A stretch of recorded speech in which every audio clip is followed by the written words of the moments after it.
t'étais supporter de quel club quand t'étais petit? Mon père, il aimait Saint-Etienne, mais moi, j'aimais plus Monaco.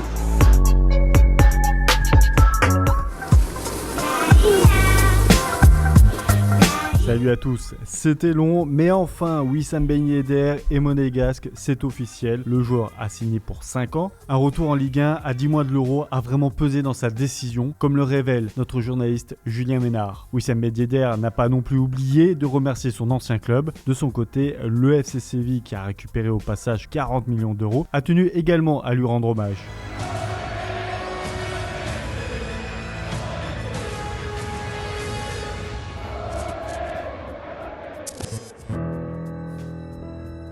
Mais ce n'est pas tout, puisque les deux clubs se sont mis d'accord sur un autre transfert, celui de Rony Lopez, qui fait donc le chemin inverse.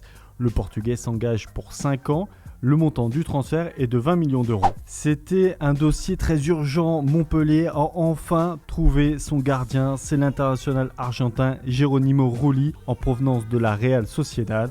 Il arrive en prêt d'1 an avec option d'achat.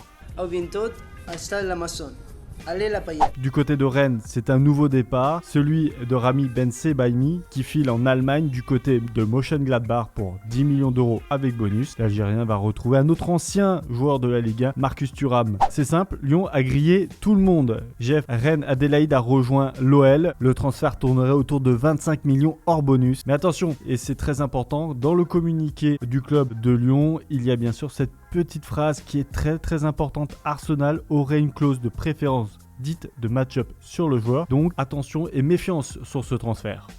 Hier, on vous posait la question sur l'avenir d'Adil Rami, un champion du monde. Et bah pour toi, Lolo Mémé 99, il peut prétendre à un club du top 10. Mais d'abord, il faut qu'il retrouve son niveau, sinon direction retraite. The Cartoon, toi, tu es beaucoup plus dur. Tu penses que son avenir est plus dans la télé-réalité, mais qu'il pourrait quand même rendre service en MLS. Guillermo Ochoa est de retour au club américain. Si, on vous promet, c'est lui avec le drapeau.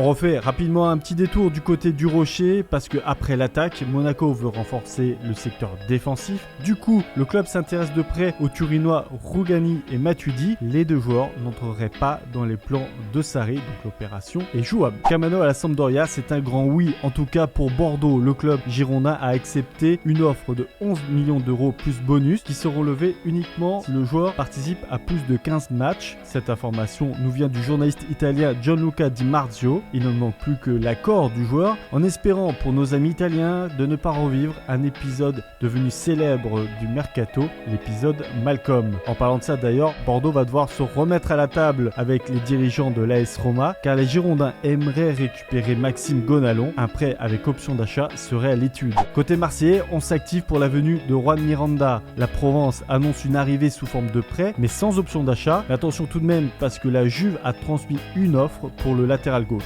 Balotelli au pays du roi Pelé, cela pourrait devenir très rapidement une réalité. Selon Sky Italia, Mino Raiola doit s'entretenir aujourd'hui avec le club de Flamengo. Libre de tout contrat, l'Italien serait aussi devenu une piste prioritaire pour Brescia. On parle même d'une proposition de contrat de 3 ans et d'un salaire compris entre 1 et 3 millions selon bonus. Est-ce que je suppose que Van de Beek va rester?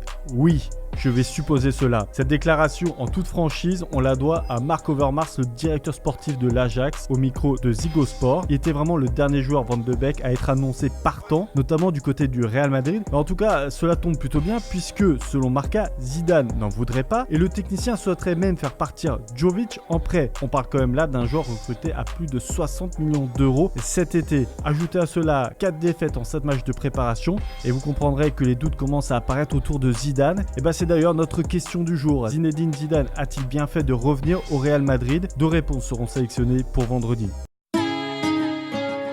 Il n'y a pas que Neymar en Espagne, la preuve avec la une de Marca. Rodrigo est promis à l'Atlético Madrid. Il serait même la cerise sur le gâteau. Enfin, on parle quand même d'une cerise à 50 millions d'euros tout de même. Mais on va pas se mentir, le Brésilien s'affiche en une chez les autres. Il est plus proche, Ney la mer, le soleil, Barça prend le pouls.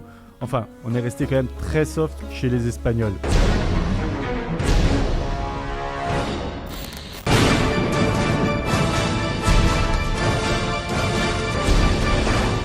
Exclusive.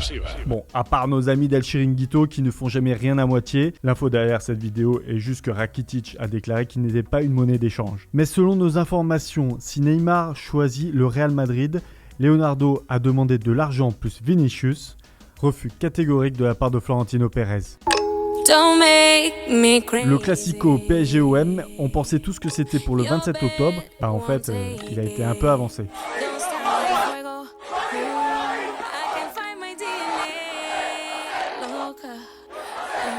La quotidienne est finie pour aujourd'hui. On se quitte avec le premier but de Daniele De Rossi avec Boca Juniors. Nous, on se donne rendez-vous vendredi. Ciao à tous.